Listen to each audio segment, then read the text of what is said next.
We often think of a long life as this steady upward climb. But what if it's not like that at all? What if it's more like a sine wave? A totally thrilling, unpredictable ride with these incredible highs and, yeah, some pretty terrifying lows. Today, we're going to explore a life that is the perfect picture of this wild journey.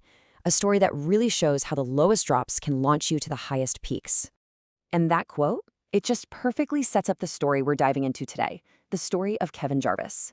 His life isn't just about trying to get to the top. It's about learning how to navigate the entire roller coaster, from its most amazing highs to its most life-changing lows. All right, so every great ride has to start with a climb, right? For Kevin, that climb started early. He was literally chasing the sky, living a life that was all about freedom and achievement. So Kevin's early life, man, it was a steep climb. He grew up in California, a total adventurer, surfing, skiing, and get this, he learned how to fly a plane before he could even drive a car. That passion for flying took him all the way to Alaska, where he spent a decade as a pilot for FedEx, seeing the entire world from 30,000 feet. But even with all that success, something else started calling to him.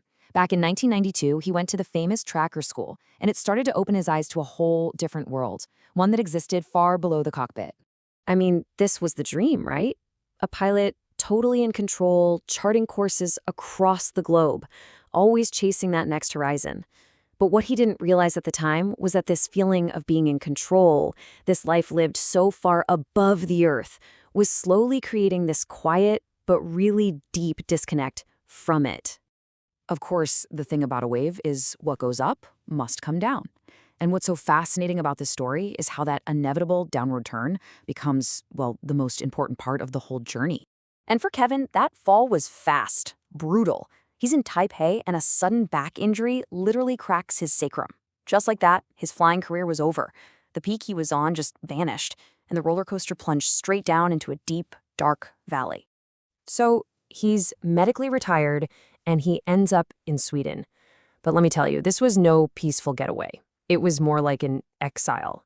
He was facing this extreme isolation, 20-hour nights of pure darkness, and a cold so bitter it could bring frost in the middle of July. It was a true emotional and spiritual abyss, and it was made even worse by some really deep personal loss. There's actually a name for this feeling, one he'd find later through his studies in eco-psychology, earth misery. It's that deep spiritual pain that comes from being so separated from the natural world. He wasn't just in a cold place, he was living the ultimate disconnect. And this right here, this is the crucial turning point. Because the bottom of the ride is never the end.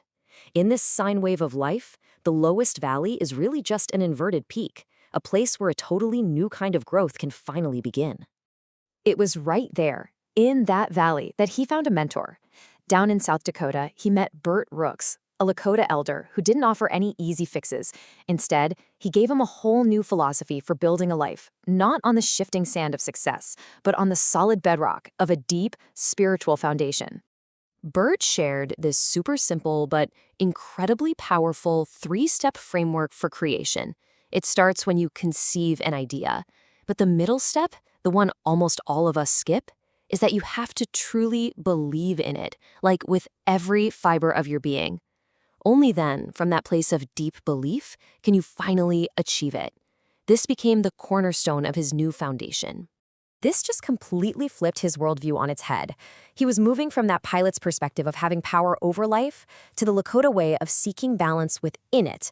The world wasn't a map of separate parts to be controlled anymore. It was an interconnected circle where absolutely everything is related. And this is where the new ascent begins. All those lessons he learned in the darkness, in the mud of the valley, they become the seeds for a total rebirth. After spending 2 decades in Sweden, where he actually built a permaculture center and learned so much from that cold and dark, his journey led him here, to a small village in Transylvania, Romania. And this became the place where all those scattered pieces of his life, the pilot, the exile, the student of Lakota wisdom, finally came together into one cohesive way of living. He calls it the Earthway, and it's basically a synthesis of everything he's learned. It's a philosophy that weaves together the ancient wisdom of living in harmony with nature, the practical side of permaculture, and the deep insights of eco-psychology. And in a really cool twist, he's even using modern tools like artificial intelligence to help craft stories that can guide people back to that essential connection with the Earth.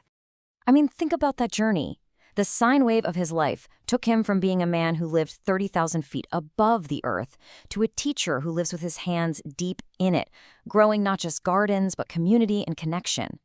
So what's the big takeaway here? What does this wild ride ultimately teach us? How does a story like this change how we look at our own peaks and valleys? The ultimate lesson here isn't to try and make the ride stop or to make it level out. It's to learn how to embrace the waves. It's about realizing that those stomach-dropping falls, the negative Gs, they're not the enemy. They're the wind that actually creates the momentum to launch you toward the next, even brighter peak. So we're left with this really powerful final thought. Kevin Jarvis's journey teaches us that the bottom of the curve, that moment of deepest darkness, is never a failure. It's simply an inverted peak, an explosion of potential, just waiting to begin the next incredible ride.